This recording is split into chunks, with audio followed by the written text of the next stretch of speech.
Isis, visiting Byblos, recovered the body of her husband, but it was again stolen by Typhon, who cut it into 14 parts, which he scattered all over the earth. Isis, in despair, began gathering up the severed remains of her husband, but found only 13. The 14th part, the phallus, she reproduced in gold, for the original had fallen into the river Nile and had been swallowed by a fish. That was from The Secret Teachings of All Ages by Manly P. Hall, and hopefully by the end of all this we'll get a deeper understanding of what that actually means.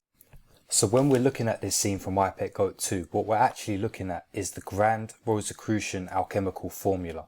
Male on the left, female on the right, and in the middle is the alchemist, the unified being in equilibrium. So now let's dive into some Freemasonic writings and see just how much they love androgyny.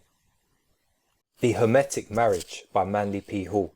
Nearly all Hermetic thought was an elaboration of the principle of analogy contained in the great Hermetic axiom, that which is above is likened unto that which is below, and that which is below is likened unto that which is above. This was alchemy. Alchemy may be defined as the chemistry of life. Alchemy was the androgynous parent of chemistry.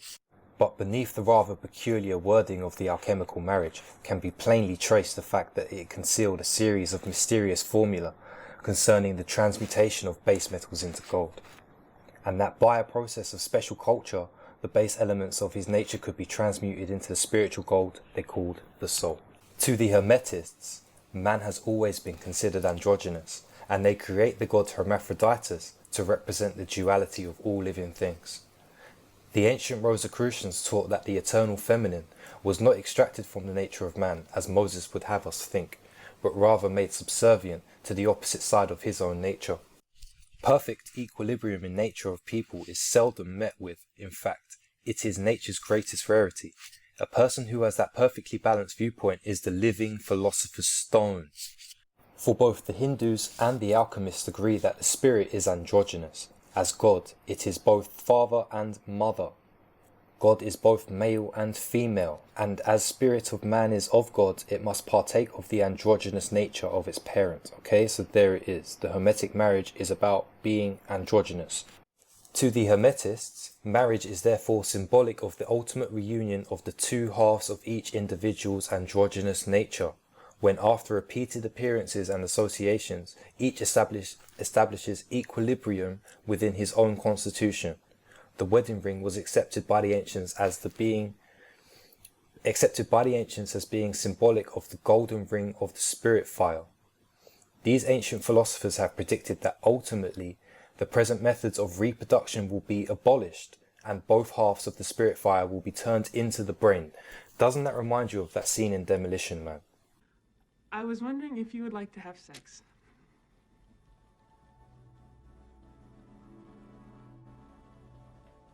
With you? Mm-hmm. Here? Now? Mm-hmm. Oh, yeah. Great! I'll be right back.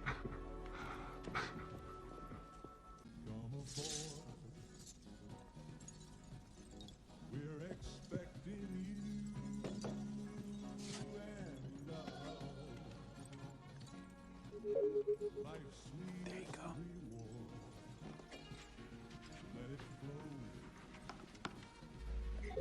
Now just relax. I'll begin in a few seconds. Begin what? Having sex, of course.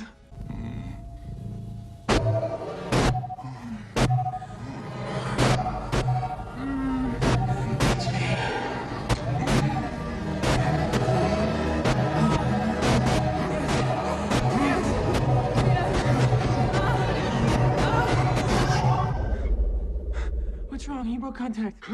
Contact? I didn't even touch you yet. But I thought you wanted to make love. Is that what you call this? First sex has been proven to produce higher orders of alpha waves during digitized transference of sexual energies. All right, Oxley, what do you say we just do it the old-fashioned way? Ew, disgusting.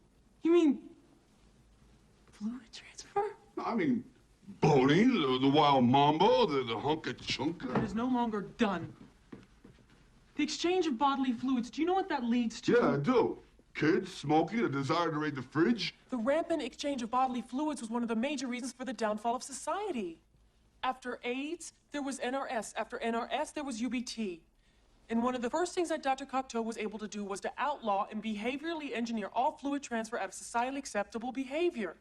Not even mouth transfer is condoned. Kissing's not allowed? Oh. Damn, I was a good kisser. Oh. All right, what about kids? Procreation? Yeah. We go to a lab. Fluids are purified, screened, and transferred by authorized medical personnel only. It is the only legal way.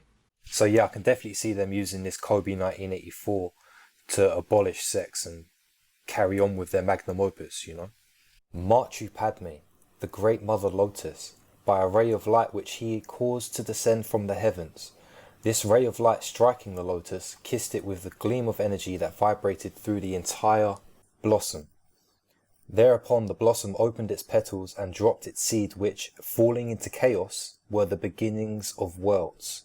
So that reminds me of this scene in IPGII where she drops the apple and the lotus flower blossoms out of it. In the initiates of the flame, it says, may your consciousness be lifted upward through the tree of life within yourself, until in the brain it blossoms forth as a lotus, that rising from the darkness of the lower world lifts its flower to catch the rays of the sun. Going back to the Hermetic Marriage, in a rare manuscript now unattainable, we find the entire Holy Land depicted as a human body. Continuing this analogy, the spirit in man would assume a position like unto that what the ancient Talmudic priests called the Lord blessed be he. The ancients also referred to this power as the casual man, the ruler of the universe of effects, which he has delivered out of himself. He is the composite Elohim, male and female, father and mother, who dividing himself from himself became the yin-yang of China and the Isvara and the, I'm not even going to bother with that one, of the ancient Hindus, but yeah. So in the classroom, we have the yin and yang symbol at the start, don't we? And then on the 10th and 11th month, we have the joining together. I know this scene has more going on in terms of the barbed wire being locked down and the buck moons, etc. But we're just looking at the Hermetic Marriage and the symbolism that attributes to that. Therefore, the eternal will of the Father is combined with that wisdom which is the fruitage of experience, and the one in whom these two are blended stands forth as the saviour of men. The two great opposites of nature, the father and the mother, have been united in him. Therefore he is said to be the son of the Hermetic Marriage. He is his own father and his own mother, a priest after the order of Melchizedek. The androgynous man will reappear balanced and perfected in all those things which he now lacks. The Hermetic Marriage is the apotheosis of the world's most abused institution, so i.e. the human body, which will rise again from the slime into which it has been cast, for in its proper application and proper recognition we see the hope of the race. And again, going back to IPGII with the scene, and he's in the slime. Melchizedek and the Mystery of Fire, a treatise in 3 parts by Manly P. Hall. Spirit is neither male nor female, but both an androgynous entity.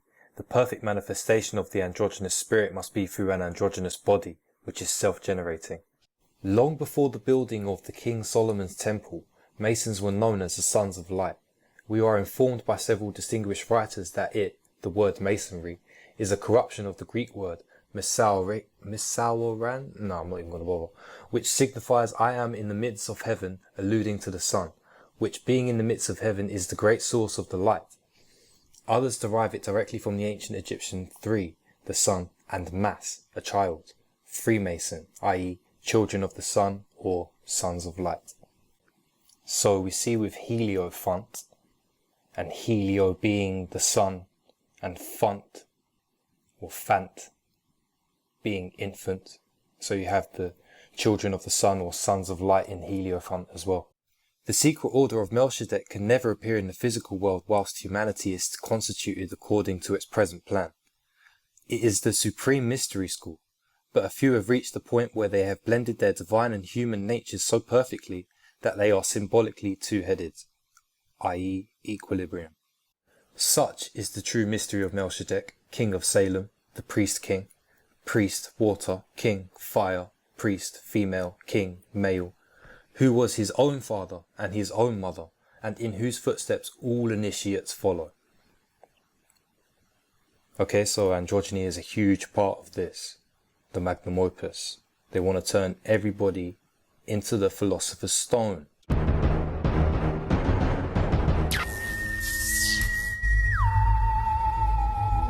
So there's still so much we don't know about this virus. Researchers around the world continue to study it, hoping to understand how it spreads, whom it affects, and whether we can develop immunity. So here's what we do know. The virus appears to be killing men at a much higher rate than women. The first patient putting men on estrogen, this female hormone. Dr. Nachland, tell us about what you're actually doing. So this study is a randomized study because we don't know if, in fact, it will work. So what we're doing is randomizing patients who are men over age 18 or women over age 55 in that they're postmenopausal to, by chance, either get an estrogen patch put on for 7 days or placebo, and to see how they do if they are less hospitalizations for COVID, less admissions to the ICU, and in fact, less intubations. It doesn't matter if you love him or capital H-I-M.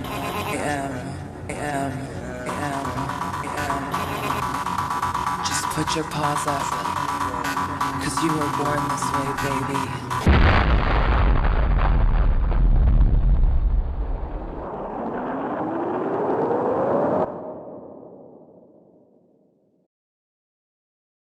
So yeah, they love androgyny. A few side notes on the goddess Isis image here as well from the Secret Teachings of All Ages.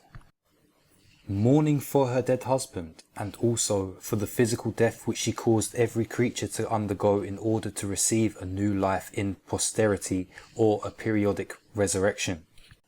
The symbolic virgin carries in her left hand a sistrum and a symbol, or square frame of metal, which when struck gives the keynote of nature, Fa. Sometimes also an olive branch to indicate the harmony she preserves among natural things with her regenerating power.